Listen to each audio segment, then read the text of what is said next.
Hi guys, welcome back once again. Advice for this is mapalad kayong mga tumatangis ngayon sapagkat kayo ay magagalak pag nandun na kayo sa kaharian ng ating Diyos Amang Buhay na nasa langit. Ganito po yan eh. Kung puro pa problema ang ginadanas mo dito sa ibabaw ng mundo, halos sinasakluban ka na ng langit at lupa, na halos lahat na lang nakabigo ay nasa sayo. Hindi ka makapaghanap ng trabaho, panay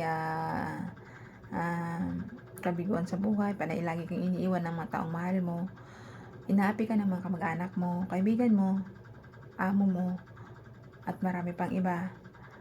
At halos wala nang magmahal sa'yo, wala nang tumanggap sa'yo kasi nga dinadagukan ka ng mga problema o mga taong ayaw sa'yo.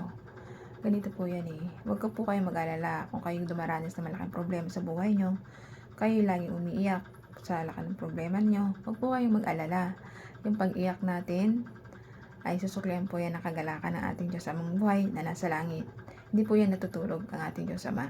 Nakikita niya lahat ng mga paghihirap natin dito at kabiguan na dinadanas natin dito sa ibabaw ng mundo. Kaya lang po tayo dumadanas ng ganyan, kabiguan, pag-iyak sa buhay dahil po tinusubok lang tayo ng ating Diyos Ama. Kung hanggang saan yung katatagan ng ating isip at puso. Diba minsan po, maraming mga taong nadidistress, nagkakaroon depression kasi nga po, hindi nila nakakaya yung hirap emotionally, lalong-lalo sa mga pananakit ng tao, kahirapan sa buhay, lalo-lalo mga pambubuli, pang-aasar sa kanila at panlulubak. Itong mga tao na to kasi kulang sila sa pananalig sa Diyos Ama. Pero kapag may pananalig ka sa ating Diyos Ama, ang buhay na nasa langit, kasama ng kanyang Diyos Anak na si Jesus Christ at Diyos Espiritu Santo, makakayanin natin yung mga depression na yan. Ang depression niya, dala yan ng demonyo eh. Binibigay niya yan sa atin kung hanggang sa inyong kakayahan natin sa buhay, makakapag-isip mentally.